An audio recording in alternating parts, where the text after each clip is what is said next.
and welcome to another Lightest and Best House of Wisdom knife review, where we look at the lightest and best offerings from a variety of manufacturers. And today we have a beauty to look at. This is the WE Knives 605, and this is not the lightest knife that WE Knives makes, but it is the most compact. The lightest knife is the 704, which I'm going to be reviewing soon. It has a weight of 3.46 ounces. This 605 weighs just a little over 4 ounces, 4.01 ounces. WE Knives is a high-end production company based in China, and for disclosure purposes, WE Knives sent me this knife for review at my request, and I will be returning it to them at my expense. So anyway, just so you know that they loaned me this knife. I did not purchase this, so at least you need to consider this at least a partially biased review. We'll talk about the specifications of the knife. This blade is a 3-inch blade, and the handle is a 4-inch handle, giving an overall knife length of 7 inches. The weight of the knife is 4.01 ounces. I have some knives for comparison here. First, we have the small Sebenza, which is approximately the same size. We have the Spyderco Dragonfly, which is smaller, and the Benchmade Mini Griptilian, which is a little smaller also. We have the Hinder XM18 in 3-inch, which is approximately the same size. We have a Benchmade Osborne 940, which is longer. We have a Kershaw Leek, which is approximately the same size. And lastly, we have the Spyderco Para 3, which also is about the same size. The blade on the 605 is made of S35VN steel. There's the mark right there that says S35 on the blade. And it has a two-tone blade. The flats are satin, and the grind, the chamfering, the spine, and the recessed areas are black DLC coating. They have another blade type I'll show a picture up, which is just the opposite.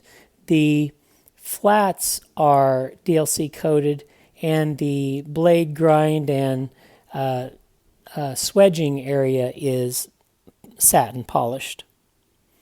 The blade comes in a drop point configuration or modified drop point configuration and is flat ground. The blade has a thumb ramp and jimping to get good traction, and then it has a recessed area for your thumb if you want to use the forward finger choil on the blade. And the sharpening ricasso is large, which functions as a forward finger choil. The method of deployment of the knife is by flipper. The flipper has a good configuration. Its jimping gives you good traction, and this knife flips out nicely. It has a firm detent, and I spent a good while trying to flip it as softly as I could, and if you put enough energy to break the detent, the weight of the blade will always cause it to fully deploy. The only way I could get the deployment to fail is by making it deploy against gravity, and that's even hard, but I can just, if I do it soft enough, there you go, I made it fail. But if you have it in a gravity neutral position, I was unable to make it fail. The detent is great. If you break the detent, the knife's just going to deploy on its own. And so the thumb hole I was interested in, it has this ramp leading up to the thumb hole because I thought it was kind of nice, and then the thumb hole grips you there, and I was excited about that until I actually closed it and tried to use it and found that really it's for decorative purposes. You can deploy nicely off of the thumb hole, but this ramp is just decorative. The scalloping on the handle prevents you from accessing it, but it doesn't get in the way of your deployment. The handle is made of titanium. This is the green version. It comes in a variety of anodizations. This is the green. It also comes in blue, purple, gray, black, and then there's a color that the website of WE Knives doesn't describe. It's a color between gray and black, and I'm going to say that it's a taupe color. I was unable to find it on any of the retail outlet sites in America either. We'll call it taupe. On the handle, there is some fine milling, and I see if I can demonstrate it here. And it gives you nice grip, but it doesn't hurt you. The milling is done so well, it doesn't exist on the chamfered part, but on the flats on both sides it does, and it just gives you some grip. It's so nice and well done and consistent that it feels like plastic, which is not an insult, it's a compliment. It's just very well done. I want to show you the lanyard hole also. The handle is a faux integral handle. It looks like it should be integral, but you see the little line there, which is two handle scales that are being pressed together, and they have a built-in backspacer which contains the lanyard hole. So the lanyard hole is protected from the knife blade with this backspacer that's in there, and these two posterior backspacer screws screw into the backspacer and into the handle scale there. So a beautiful handle, well done. There is also a lot of milling inside for lightness, and I'll see if I can demonstrate this in the light. There's pocketing that exists to make the knife lighter, both on the scale side and the clip side. And I'm just going to show you the show scale side. It is completely beautiful. There's no signage on the blade on the show side at all. You just have this two-tone black and satin look. And then we have the WE logo on the pivot, which I think is understated and very tasteful and actually adds to the beauty of the knife. And then you have the show side, which has no signage whatsoever, is uncluttered. There's no screw holes. You have the posterior lanyard hole here, but really there's no screws, just a pivot and a lanyard hole. And the clip side of the knife has 5 attachment points: the pivot, the screw that fastens the lock bar insert and over travel stop, the screw that fastens the clip, and then 2 backspacer screws that hold the back of the faux integral handle together. And they're all done with the proprietary pivot that's a star pivot of WE knives. And WE knives includes with every knife this particular tool, which is a star pivot removal. As you can see, it fits nicely on there that you can unfasten these star pivots. This knife I want to mention is good in that the screws screw right into the handle, so with one pivot tool you can undo and fasten and tighten this handle up. On the 616 I recently did, you needed 2 pivot tools, one to turn it, and then on the other side, which had a screw, one to secure it. So you needed 2 pivot tools. I call it my lace potato chip knife. You can't just have just one. You need to buy 2 knives or 2 pivot tools at least. And with the first knife, it was just included 1 pivot tool. Well, we'll talk about the pivot now that we're talking about that. As you can tell on the show side, it has the WE logo, and that's very tasteful, and the gold color is very subtle and blends well with the green anodization of the handle. And then on the other side it has a collar with a proprietary pivot tool hardware there. The pivot runs on ceramic bearings and flips nicely and returns smoothly. No problem there with the action. The lock, all WE knives have lock bar inserts and over travel stops. That's just part of their ethic of excellence. And this is a frame lock. As you can tell, let's see, the lockup is about 20% on this one. And the centering is pretty much perfect. The pocket clip is a milled clip that is embedded and secured with 1 screw and has a good ramp and is a tip-up right-hand carry only. The value of the knife, this particular model costs, as of August 2017, $242 at Knife Center. The ergonomics of the knife are superior. All the edges on the handle have some chamfering, both on the palm side and the thumb side, and both on the clip side and the show side. So it feels very good, very ergonomic in the handle. There is a 4-inch handle, which is usually adequate for most hands, and then your thumb fits here nicely. It's got jimping and a thumb ramp to get some traction against. And then there's a forward finger choil. So if you want to choke up on it, and if you have a larger hand, boy, you sure have a lot of real estate here. And then if you choke up, there's a sulcus here that fits your thumb nicely if you want to do close work like taking a splinter out of your hand. So the ergonomics are very good.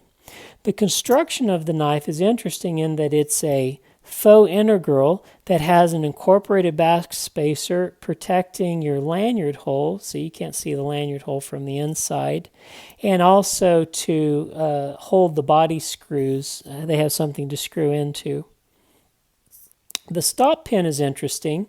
You have the stop pin, and then you have the part of the blade tang, and it's turned into a female cupped receptacle that gives a lot of contact surface area whenever you meet that stop pin, and I like that construction design. I'm going to give you an example. Not all knife companies do this. This is the Para 3. As you can tell, we have a stop pin here, and then you just have a flat area on the blade tang that basically just, instead of cupping around that stop pin, it's flat, and it makes one point of contact against the stop pin, which isn't as strong as if you have a larger surface area with the cupped receptacle like on the Wii knife. So that's just a bit of engineering that I like.